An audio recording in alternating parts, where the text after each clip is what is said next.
Please leave a comment and click the like button. It really helps the algorithm introduce these stories to new people. Thank you. The horrific things I did for Daddy. You would probably be surprised at the number of bodies one can find out in the desert. You would probably be even more surprised at how often people play with the bodies. But I don't know. Since most of us are tweakers or disadvantaged youth doomed to repeat the mistakes of our alcoholic mothers and abusive fathers, maybe you wouldn't be surprised at all.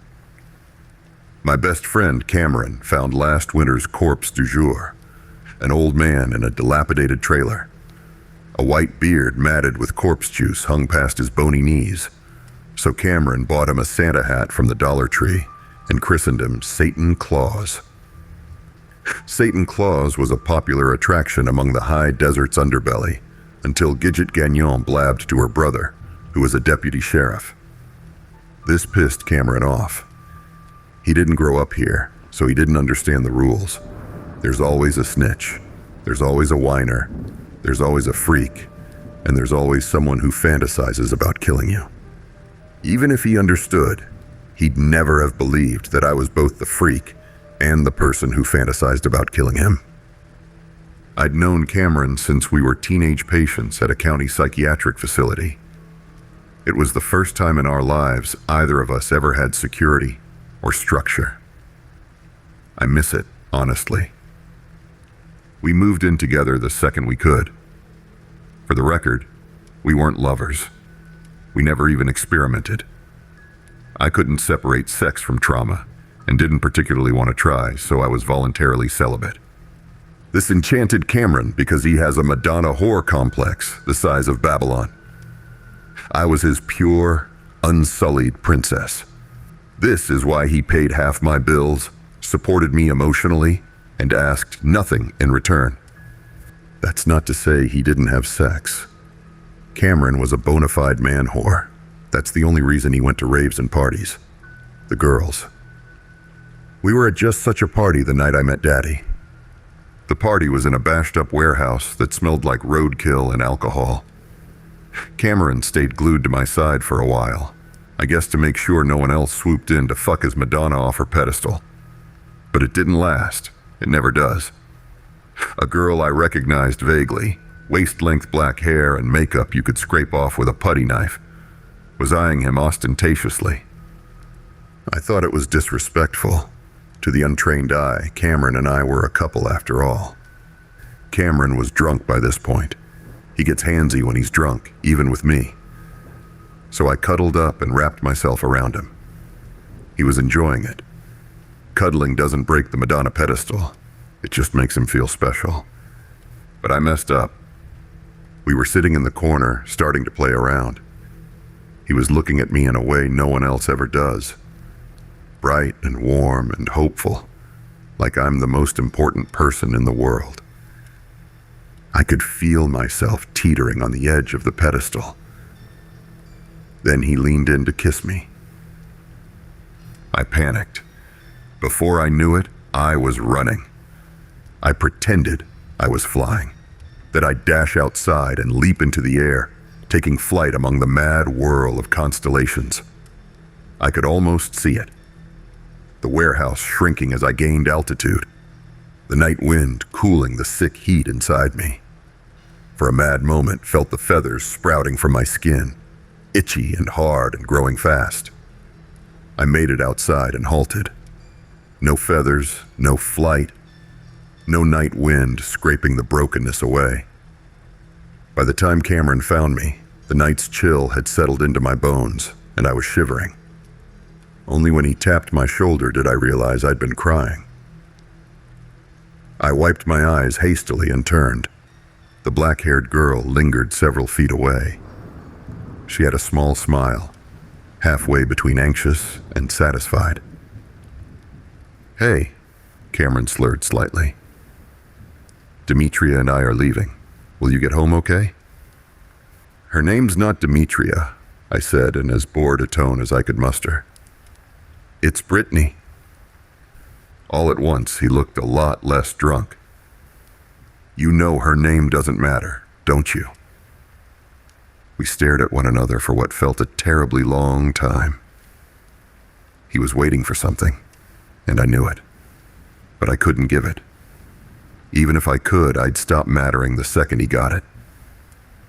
Don't keep her waiting, Cameron. His face somehow drew upward, then fell into a flat smile.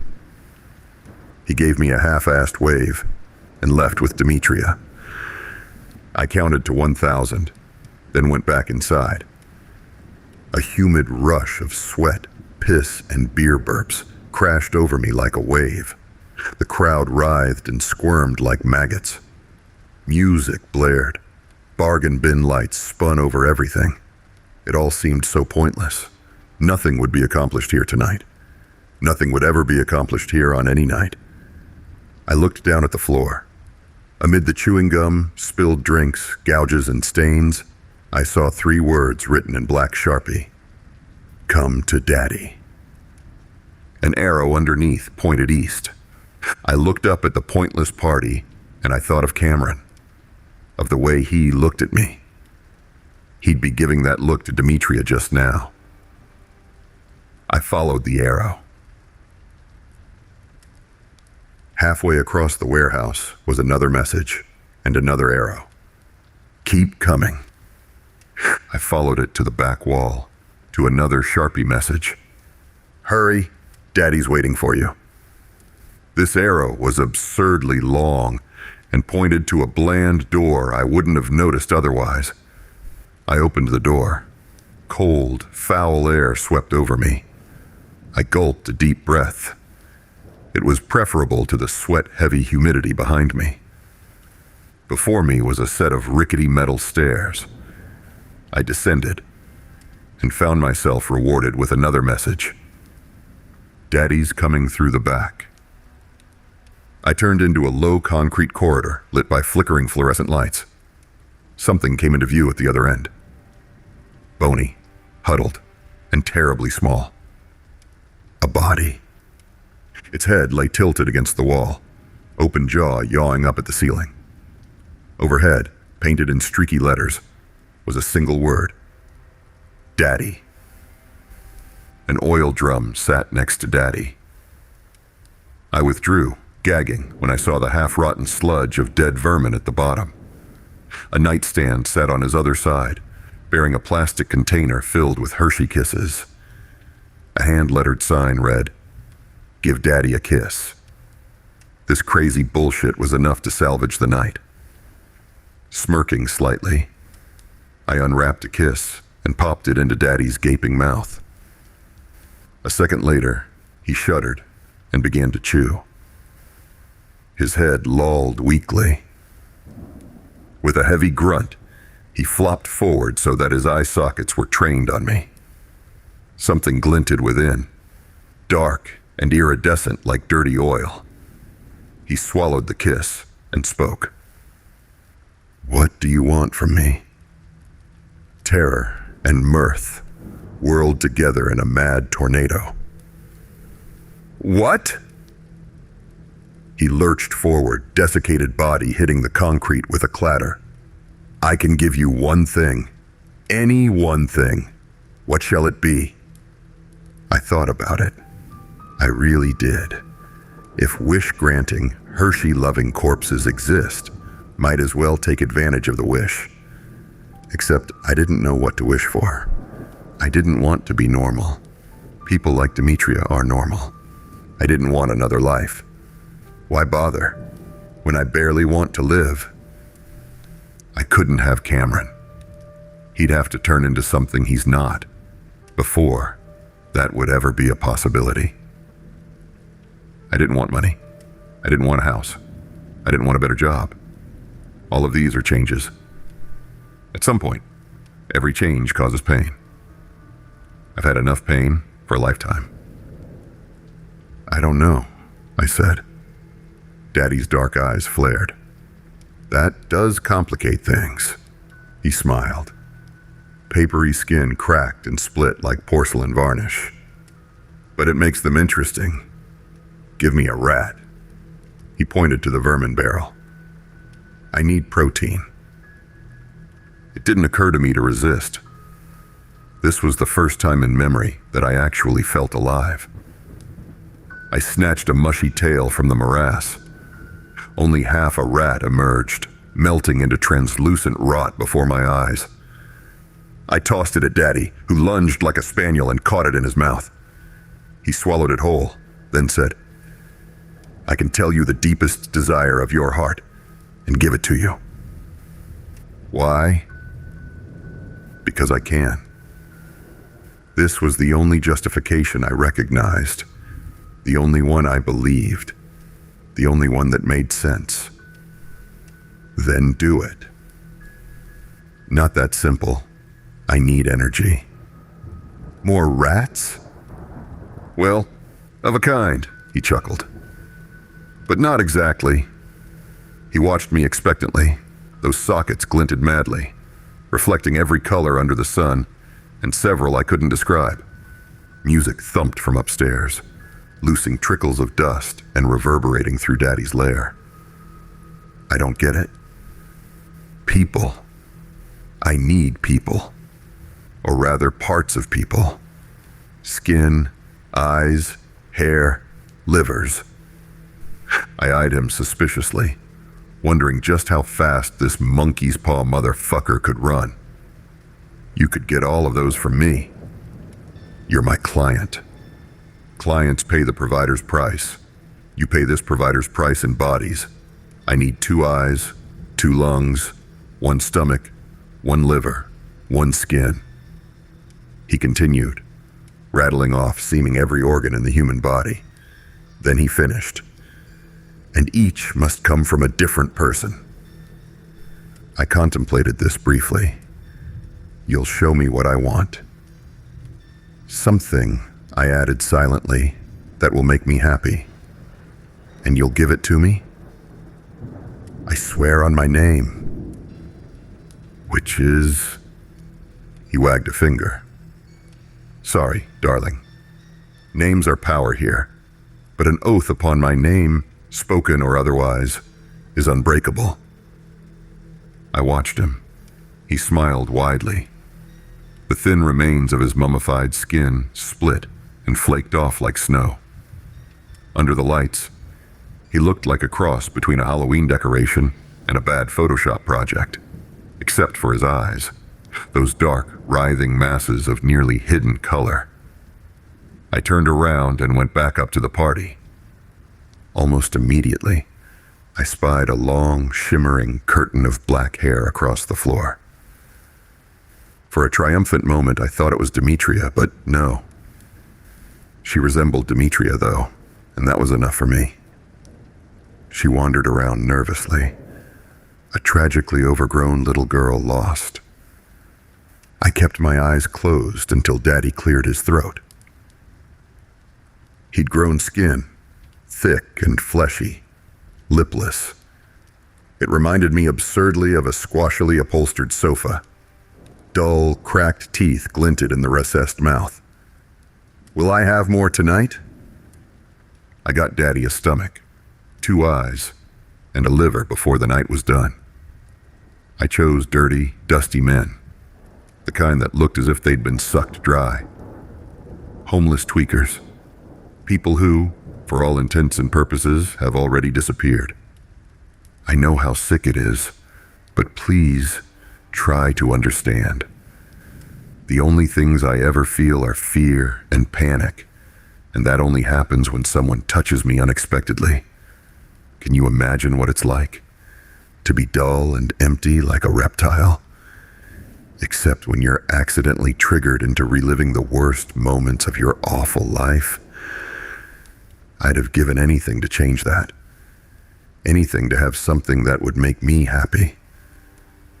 So I fed Daddy people that no one would miss. It's easy to find them if you know what to look for.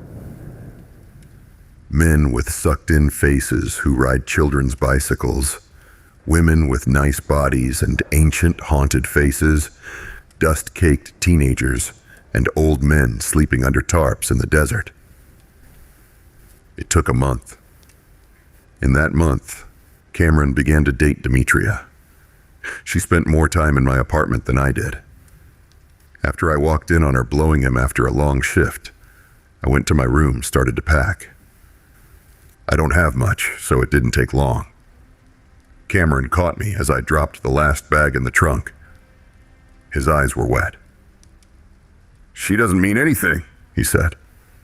I slammed the trunk shut. "Then that makes you a shitbag, Cameron. Tell me to dump her. I'll do it." "I'm not your mommy." He ran his hands through his hair. His lip started to tremble. Loathing exploded through me. "You're the most important person in my life. Only because I can't be." I climbed into my car and drove off. After a couple of brutally cold nights under the stars, I moved into the warehouse with Daddy. He sang lullabies and fed me Hershey Kisses from that dirty plastic bowl. No matter how many I ate, the bowl never emptied.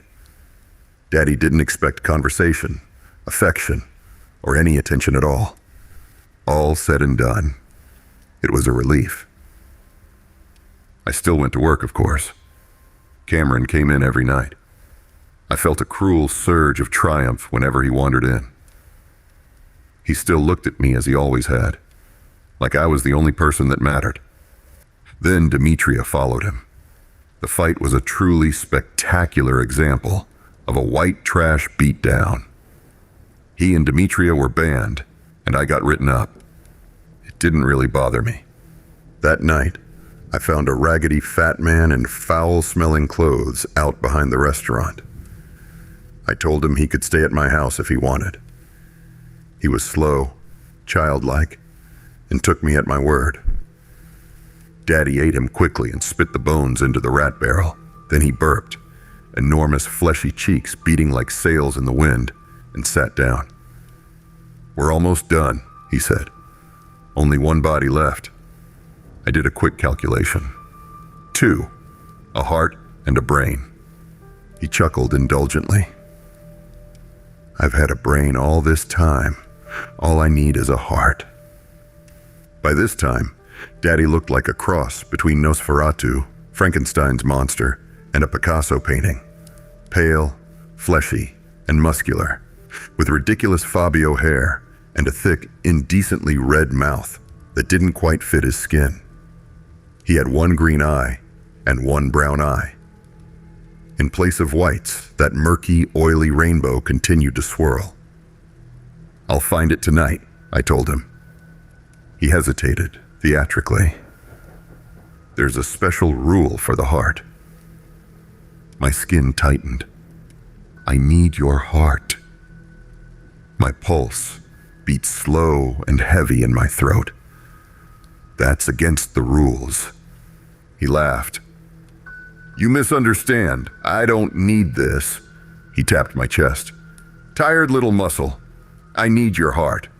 Only, it's inside someone else." "What?" I asked levelly. "Are you talking about?" "A heart that is yours is a heart that loves you." "You mean Cameron?" He smiled and nodded. I almost left, but why? Cameron didn't really love me. He loved his illusion, his pure little princess, someone he couldn't touch, someone who was too good to be touched. It was a paradox. The moment he got what he wanted would be the moment he lost it. But he could help me get what I wanted. If he really loved me, that would make him happy, wouldn't it? I drove to my old apartment and knocked. Cameron answered the door, smelling like dirty clothes and whiskey. His eyes went wide when he saw me. Then he started to cry. "She's gone," he said. "I'm so sorry." "You've got nothing to be sorry for." I came inside, held him. He got handsy. I let him. Maybe because I was expecting it this time, or maybe because there was finally a light at the end of the tunnel, it was okay. Not enjoyable. My heart raced and I felt sick, and he was too intoxicated to do a whole lot. but he was gentle and careful. He got what he wanted. Before he could realize that he'd knocked his angel off her pedestal, before he could take my heart away, I talked him into a drive. The drive to the warehouse was the happiest I'd ever seen him. I led him through the warehouse, pausing every minute or two for a hug or a kiss. That was fine. It was good to make him happy. Quid pro quo. Only when he saw Daddy, hulking and grinning under the fluorescent lights, did Cameron realize that something was wrong. Daddy stood up. He looked awful. 9 feet tall and completely wrong, a hybrid of every childhood nightmare. "Get back," Cameron told me. Daddy charged. Cameron shoved me toward the stairs. I felt his hand on my back, felt his pulse beating through his wrist for a fraction of a second. Then Daddy grew, blotting the lights, bones creaking and cracking as he exploded into something I couldn't comprehend. And then, like all the others before him, Cameron was gone. My heart began to pound. From grief or excitement, I couldn't tell. "We're done," I said. "So where is it?" "Where is what?" Daddy stretched luxuriously. "What I want?" I could feel my blood pressure rising. "The thing I want." "You mean the deepest desire of your heart?" "Yes." He grinned and dropped to his haunches, posing like a runner about to take off. "Here it is." He took a deep breath. The stillness was excruciating, poised overhead like a crushing weight. Then Daddy opened his mouth and threw up. Bloody and foul, full of shattered bones and flesh, it flooded toward me like a tide, and floating within it, a pale crown jewel was Cameron's head. Daddy gurked up a final outpouring of viscera and settled back. There it is. My skin prickled and stung. I thought of feathers, small and hard and piercing the skin as they forced their way up. I turned and ran. I did not fly through the air, but I flew across the sand. Stars lit my way, a million eyes glazing the desert in silvery darkness. Sometime around dawn, just as gold and red bloomed across the horizon, I tripped and fell. I remember watching the sunrise. Then everything went dark. Cameron found me. When we got home, he helped me into the shower. I sat blankly as dust and dried blood skirled down the drain. After 20 minutes, he helped me out and put me to bed. I fell asleep quickly. I woke around mid-afternoon. Sun streamed through the window. Cameron slept beside me. His shirt was hiked up halfway over his back, revealing what looked like a tattoo. I lifted his shirt, half expecting to see Demetria's embellished name, and froze. Not a name. Not even a tattoo. Just 7 words written in black Sharpie. Give Daddy a little more credit, honey. Thank you so much for listening. And if you enjoyed tonight's story, please let me know by clicking the like button, as well as what your favorite aspect was in the comments. These 2 things really do help the algorithm know which stories to push to new listeners. For more scares, here's a playlist for you.